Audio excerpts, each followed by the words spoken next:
After a flood or fire, you need a restoration company fast.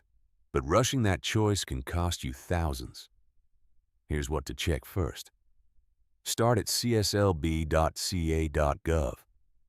Every California restoration contractor needs an active license.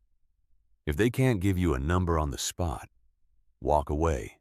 Next, ask for a certificate of insurance, and in writing.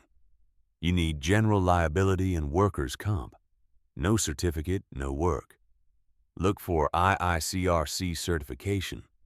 That credential means your technician is trained in the actual science of drying and mold removal, not just the labor.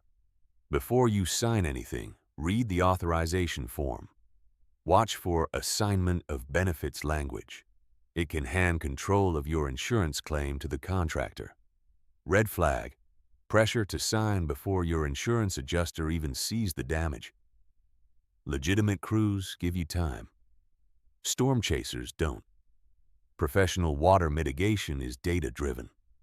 Your crew should show you daily drying logs, temperature, humidity, moisture readings.